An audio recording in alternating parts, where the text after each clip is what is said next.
Sebelumnya LBH Jogja menangani kasus Oki, di mana yang meninggal di tahanan. Ada banyak kasus lain, bahkan kita masih ingat peristiwa Sambo yang membunuh Brigadir J. Crimes, investigasi, itu jelas sekali.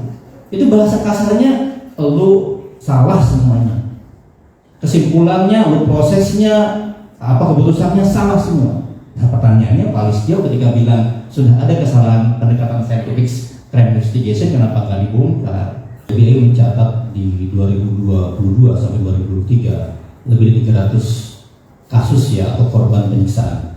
Jadi kasus AM dan 17 anak di Padang ini tidak sendiri, tapi menjadi pola potret kejadian yang umum, marak dan tidak berkurang setiap tahunnya. Ini potret yang sama kejadian di wilayah Klaten. Sebelumnya LBH Jogja menangani kasus Oki, di mana yang meninggal di tahanan. Ada banyak kasus lain, bahkan kita masih ingat peristiwa Sambo yang membunuh Brigadir J. Nah, dari peristiwa AM ini dan 17 anak lainnya, YLBH menemukan setidaknya ada 9 kesamaan, 9 modus, 9 tipikal di mana itu sama karakternya. Yang pertama, karakter di kasus AM yang sama dengan peristiwa Oki, Brigadir J, Sambo dan lain-lainnya. Pertama, ada penyangkalan. Pasti dari awal tuh penyangkalan, tidak ada apa-apa, SOP-nya benar. Tidak ada unsur di mana curiosity, penasaran. Tidak ada unsur sesuai dengan SOP di mana polisi wajib menyelidiki. Itu jelas pelanggaran SOP kepolisian sejak awal. Ya kan, tugasnya adalah membongkar. Ini enggak, dari awal sudah bilang bahwa tidak ada pelanggaran. Yang kedua, tidak ada kemudian upaya proses pengungkapan yang cepat. Ketika LBH Padang dan keluarga korban mengadukan ke Polresta Padang, tidak ada kemudian langsung meluncur ke TKP, memeriksa saksi, berkoordinasi dengan keluarga korban dan LBH Padang. Itu jelas. Itu standar yang sama di kasus yang sejak tahun 2005 saya menangani di LBH. Hampir semuanya seperti itu. Yang berikutnya, tidak ada biasanya proses seperti ini hanya menyangkut kode etik. Susah sekali untuk membawa kasus seperti ini mempidanakan pelakunya. Jangankan pembunuhan, pemukulan, penyundutan rokok, apalagi penyetruman, itu adalah semua tindak pidana yang seharusnya seluruh aparat yang melakukan diproses pidana. Dan Kompolnas sudah mengungkapkan ada bukti, ada kesimpulan bahwa 17 orang mengalami kekerasan. Pertanyaannya, sudahkah ada SPDP, surat pemberitahuan dimulainya penyidikan yang diserahkan kepada kejaksaan? Sehingga kejaksaan akan kemudian mengkoordinasikan, mensupervisi sejauh mana penyidikan berlangsung. Ini penting karena dalam ranah konteks pidana, jaksa lah yang akan melakukan pengarahan sebagai dominus litis. Yang keempat, modusnya biasanya ada CCTV mati. Kita menemukan di kasus ini tiba-tiba CCTV di Polsek Kuranji mati. Kalau kemudian pertanyaannya di kasus Sambo sama, di kasus Oki sama, di kasus yang lain sama, ini kalau kita melihat dalam banyak temuan ombudsman ini yang disebut dengan rekayasa. Ini adalah manipulasi, upaya menghilangkan barang bukti. Yang disebut oleh Dimas, dia bagian dari obstruction of justice, menghalang-halangi tindak pidana. Kenapa? Menghilangkan barang bukti. Gitu. Kenapa semua peristiwa harus sama alasannya? CCTV mati. Di kasus Sambo kita melihat ketika jurnalis mengejar, malah kemudian jurnalisnya diintimidasi. Yang kelima, modusnya upaya penghalang-halangan keluarga atau pihak pengacara terlibat atau mengetahui lebih lanjut dalam proses visum atau otopsi. Sama persis di kasus Brigadir J, keluarga korban tidak boleh membuka selubung atau kafan, langsung dikuburkan. Di kasus ini sama, tidak boleh difoto. Ada upaya penekanan, Bu, udah ya, jangan dibuka-buka lagi ya. Di kasus Suyono dulu tersangka terorisme juga sama. Makanya di kasus Suyono, warga korban dengan YLBHI dan Muhammadiyah melakukan otopsi sendiri. Kami melarang kepolisian melakukan otopsi sendiri. Kenapa? Karena itu praktik yang berlangsung sama. Jadi penyidikan bukan membuat terang perkara, malah membuat gelap perkara. Apalagi diiringi dengan dilarang memandikan, dilarang mendokumentasikan. Itu bagian utuh dalam logika kriminologi, dalam logika hukum acara pidana, dalam logika hukum penyidikan. Dia adalah bagian menutup sesuatu yang hendak orang tidak tahu. Dia bagian dari upaya-upaya kalau di kasus ya bahasanya ombudsman dalam penyidikan atau pemeriksaan kasus kriminalisasi novel, bagian dari namanya manipulasi. Yang berikutnya, nomor 6, ada penangkapan dalam penyiksaan semuanya. Dalam penangkapan tidak ada pendampingan. Kalau kita baca Undang-Undang Perlindungan Anak ya 35/2014, Peraturan Internal Kepolisian Perkap 8/2009 menjelaskan dengan sangat jelas kalau Anda menangkap anak wajib didampingi satu oleh orang tua.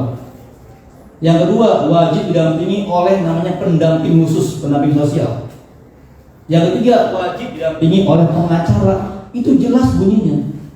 Jadi dari segi penangkapan saja sudah menyalahi prosedur. Dan risetnya YLBHI menemukan semakin besar penangkapan tanpa pendampingan pengacara, semakin besar penyiksaan terjadi. 80% kasus yang ditangkap oleh kepolisian untuk penyiksaan saat penangkapan. Kita masih ingat kasus Cipulir di mana 4 orang pengamen ditangkap, disiksa habis-habisan dan terbukti kemudian tidak bersalah. Siapa yang melakukan penyiksaan? Di kepolisian gitu. Dan sampai sekarang tidak ada pengungkapan pelakunya. Itu yang ke-6.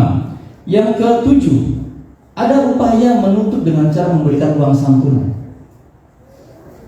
Ada apa perlu memberikan uang santunan? Apakah Anda merasa bersalah sehingga perlu memberikan uang santunan? Terjadi di kasus ini. Pemberian uang santunan merupakan bentuk pengakuan dalam kebersalahan dalam perdata, sehingga Anda perlu mengganti rasa di sana dengan uang. Dan kemudian korban menolak, tapi ditinggalkan saja begitu uangnya. Sama kasus Suyono 100 juta ditawarkan kepada korban. Kasus yang lain di Tangerang sama, hampir polanya sama. Itu yang ke-7. Yang ke-8, upaya banyak sekali dengan mengkondisikan saksi. Kami tidak tahu LBH Padang adalah kuasa hukum dari bukan hanya AM tapi juga Adit, A dan yang lain-lain. Kenapa penangkapan, pengkondisian, pemeriksaan, pemanggilan tidak melibatkan atau tidak memanggil LBH Padang sebagai kuasa hukum? Dalam banyak kasus, dalam banyak pemeriksaan, kemudian terbukti pemeriksaan dilakukan dengan banyak intimidasi. Di ruang sidang terbukti tersangka biasanya mencabut pemeriksaan, kemudian diambil. Maka ini bagian dari upaya penghilangan barang bukti. Yang ke-9, yang ini kemudian terakhir kembali, tergesa-gesa. Tergesa-gesa untuk perkara, tergesa-gesa menyimpulkan, tergesa-gesa untuk kemudian bilang bahwa A kesimpulannya. Sama, kasus Sambo juga sama. Kompolnas sejak awal ini memenuhi prosedur, memenuhi SOP, semuanya sama. Ada 9 pola yang sama yang kami lihat, merupakan kesamaan modus tipikal, ya kan, potret dari kasus-kasus yang lain yang dialami oleh korban penyiksaan. Dan kami perlu ingatkan, Indonesia sejak tahun 98 sudah meratifikasi konvensi anti penyiksaan melalui Undang-Undang 5/98. Setiap proses penyiksaan wajib dihukum maksimal, apalagi pelakunya aparat. Ya. Nah, pertanyaannya kenapa Polda kemudian turut melakukan upaya-upaya proteksi kepada aparat di bawahnya? Padahal kan ini kan soal bagaimana ada orang yang melakukan kejahatan, jangan dilindungi. Ya. Kalau dilindungi berarti kelembagaannya sama gitu. Harusnya Kapolda memeriksa dengan cepat. Jangan sampai ya, atau kemudian kami pada akhirnya meminta ada second opinion. Di kasus Sambo, Kapolri membongkar, mengganti seluruh tim penyidikan. Kenapa? Tidak percaya dengan seluruh tim penyidikan baik di Mabes, di Polda maupun di Polres Jaksel. Pertanyaan yang sama, bisakah kita meminta? Harusnya bisa. Harusnya Pak Listio memperlakukan AM sama dengan Brigadir J. Kenapa? Karena ada situasi yang sama, satu kelembagaan. Kalau dulu Propam dan Polda Metro, kalau sekarang Polda Sumbar melakukan kesamaan yang sama di 9 kasus pola yang tadi. Maka Listio harus bertanggung jawab ya, sebagai Kapolri, mewujudkan janjinya, transparansi, berkeadilan, presisi. Wujudkan dulu. Jangan sampai kemudian mendiamkan Polda. Kalau Anda mendiamkan Polda, Pak Listio, berarti Anda juga bagian dari yang menyembunyikan, bagian dari tidak membongkar perkara ini, dan tidak ada di sana, gitu ya. Di kasusnya Brigadir J dibongkar ulang, kenapa di kasusnya AM tidak? Ada diskriminasi dalam pengungkapan proses kasus pidana. Itu yang kami lihat dari proses penegakannya. Oleh karena itu juga kita meminta pengawasan secara politik. Ini adalah momentum buat DPR dan Presiden, pemerintah, Menko Polhukam mengevaluasi secara serius proses-proses bagaimana upaya penegakan kepolisian. Contohnya kita uji saja. Di Perkap 1 2009 ada yang namanya kewajiban mengisi form laporan.